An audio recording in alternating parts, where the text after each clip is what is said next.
JPEG Maps sent me these three things: a burnt temple, an old keep, and an observatory. What adventure can we make with them? Well, let's have a look at this blood temple. What if our players have fought their way to this unholy altar where they discover this astrological symbol, but they have no idea what it means? So that means they have to travel to the keep and find the old scholar who will know what the symbol means.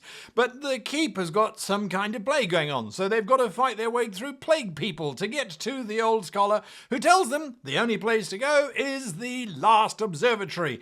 The last observatory? Where's that? Oh, it's at the top of a mountain. And off they go to the top of the mountain, which leads them right to the top. You can have whatever kind of creatures, protected, flying things, who knows. Get inside the astronomy lab and behold an asteroid! And the next adventure. Chepeku maps are mind-blowing. Join them at patreon.com/Chepeku for amazing maps every single time. How can you make overland travel hell for your players, but at the same time not so hellish that they never again leave the city in which they start? Well, this is how I do it. Hello and welcome to this week's episode of How to Be a Great GM. My name is Guy, and this is my advice on how to make overland travel hell. Now, the first question you should be asking is, how is it going to affect the pacing of my game? This is the mantra of this channel for this year, is pacing, pacing, pacing, pacing.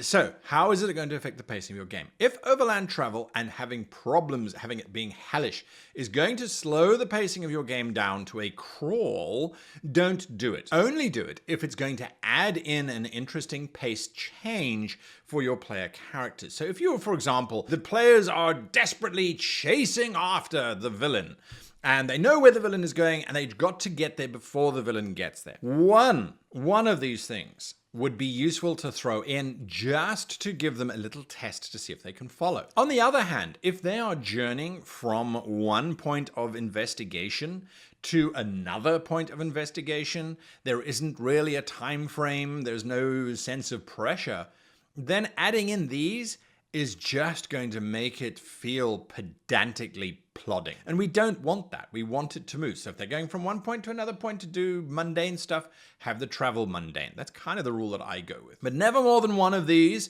on a particular journey. Otherwise, it becomes an adventure in itself. What do we do? What do we do in terms of making travel hell? Well, there are some old rules. I was there when they first forged things. It's a lie. I was not in Geneva when Gary Gygax was writing the rules for his original Dungeons & Dragons. Dungeons & Dragons 2nd edition, I think it was in 1st edition as well, although I stand to be corrected. 2nd edition was all about keeping track of weight allowance, encumbrance, as well as your food and water.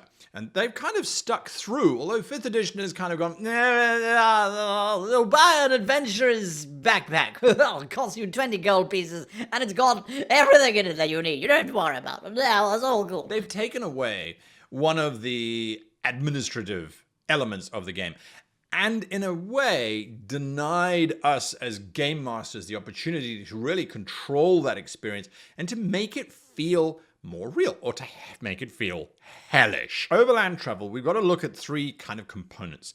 Let's start with the simplest one: water. Water skins. Most player characters have got a water skin on them, and they're like, yeah, I've got 1 liter or a pint or whatever. I've got some water with me. You go, okay, good. And you're going to do an 8-hour hike in plate mail over mountains. Huh. Interesting. Having done multiple hikes, not in plate mail, but in the lightest possible clothing and with the most comfortable hiking boots that you can find, I can tell you 1 little skein of water is not going to help. It's not going to be enough. So adding water as a problem becomes an interesting idea. So it's about, okay, how do we find water? Where do we find water from? Fresh rivers. Okay, good. getting to that fresh river could be super simple. I have yet to find a river where bending down and reaching and filling in the water bottle is an easy task. The rocks are slippery, the mud is muddy, and I mean, the wet is wet, right? The river is flowing, and you don't want to fall into it because you don't want to get wet because it's cold. Maybe it's snowing, maybe it's icing. I mean, there are so many things that you can add in to make it a bit of a challenge. Should it be a survival roll or something like that? That's hand waving. That is literally going, no, it's all fine. You travel. It's okay. We'll get there and everything's lovely. So you're using the skills like a precision instrument to say, okie dokes, you want to find water. Absolutely fine.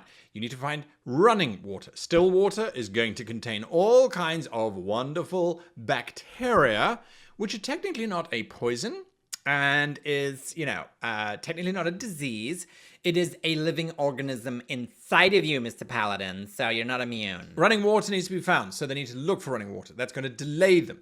So you need to build in time pressures if you are going to make travel over land hell. Yes, you can go looking for water. Yes, you can make your survival check to try and work out where the water is. Or you can make an intelligence check to see if you realize that water runs downhill. So looking in valleys is a good place to look for fresh water.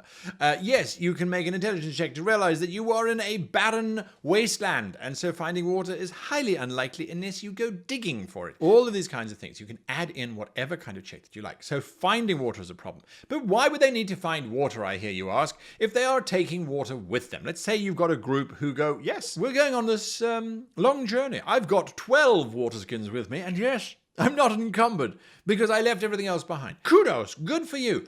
Except that the morning after you've been journeying for a while, you discover that your water skins, one of them appears to have been emptied in the night. So thieves can steal water.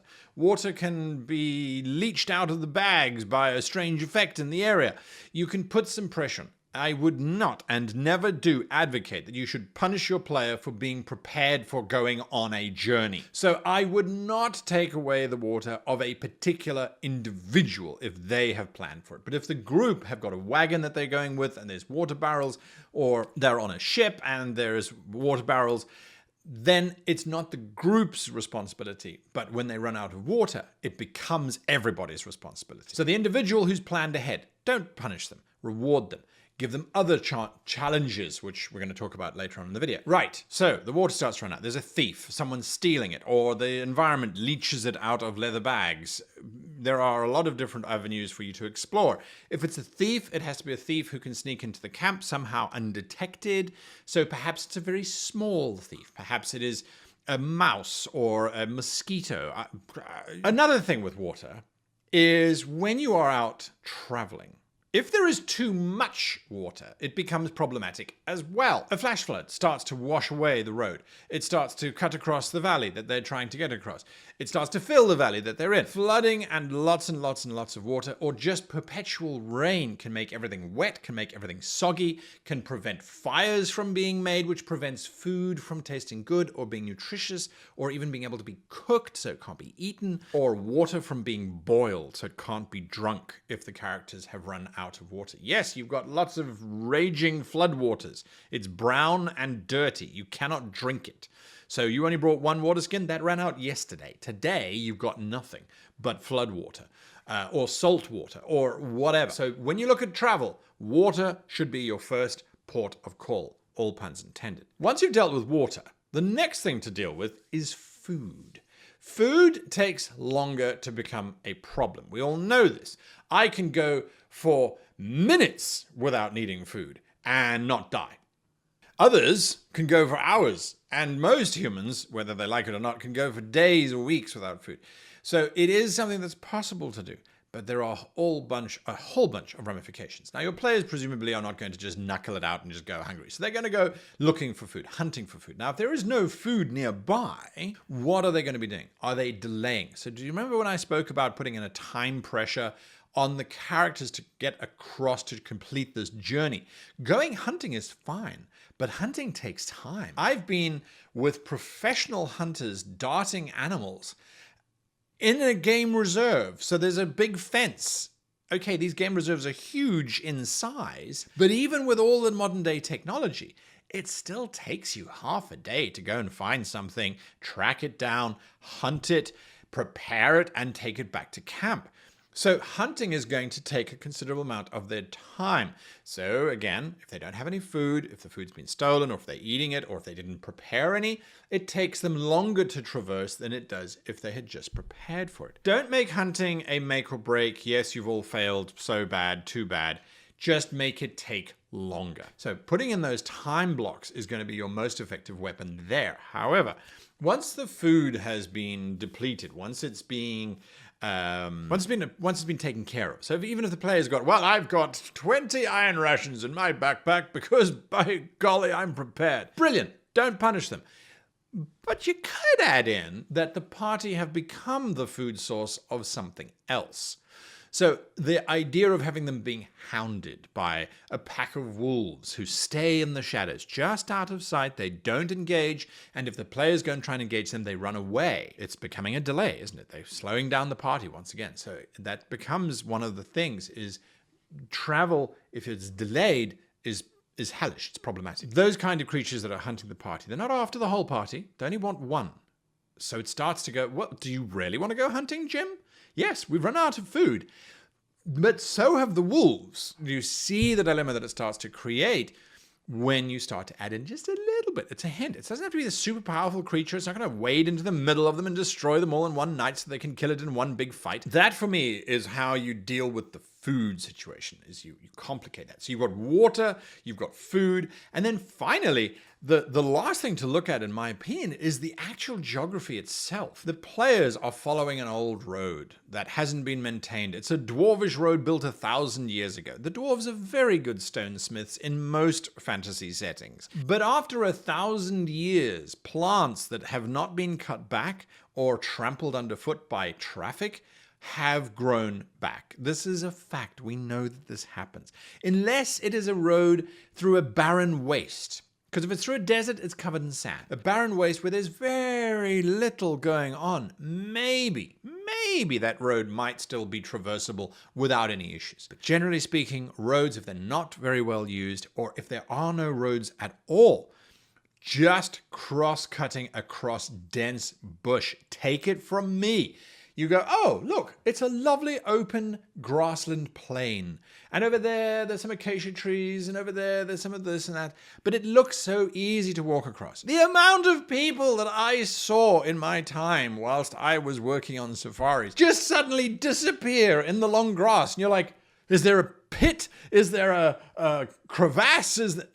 No. There was a little rock about the size of a football. That would be a European soccer ball, or even smaller, a baseball, for example, that they tripped on, and they didn't see it because of the tall grass, which is only waist high or knee high. It doesn't have to be very high. That is your opportunity. So you make what appears to be simple and straightforward suddenly become difficult in terms of navigating. Yes, it's a nice open plain. I keep looking over there at this open plain. Look at this grand vista. Can you all see it? You can see this vista. If you just look to your left, you'll see a giant vista of a rolling plain with yellow grasses and a few sort of stubby trees here and there, and then they're very distant, those. Anyway, sorry, I wax lyrical. Whatever. So, paths, roads that have collapsed that cause the party to have to slow down. Again, we're going back to that time pressure. Roads that just don't exist. They're fighting their way through. They come across plants that have got hooks and thorns on them, and that slows them down. Now, when it comes to this kind of stuff, the players will potentially be thinking, you're just slowing us down. You're just delaying us. The map is flat. Look.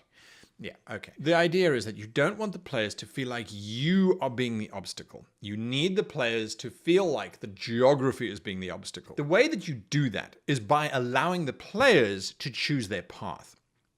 But surely that's what they're doing already. The players are looking at potentially a map. I'm going to stop using that word now. The players are looking at a map that you've given them of the local area, or they've spoken to the local tavern keeper and he's told them that it's easy walking all the way from here to there. That is not enough. That is players expecting an easy journey.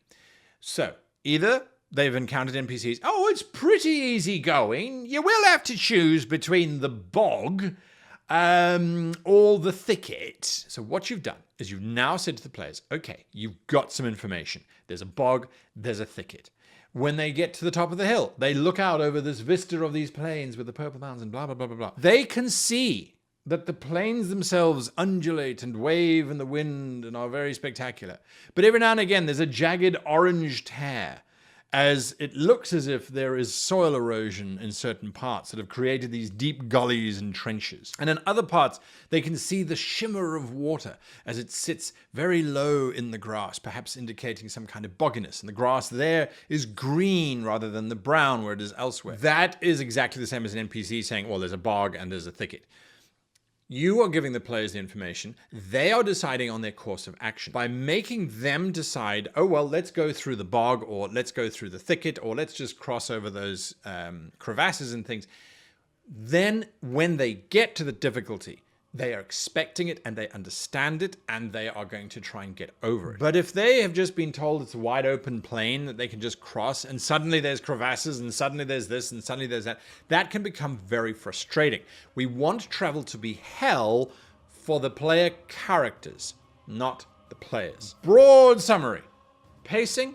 Does this affect your pacing? Yes or no? Forewarning. And then choice.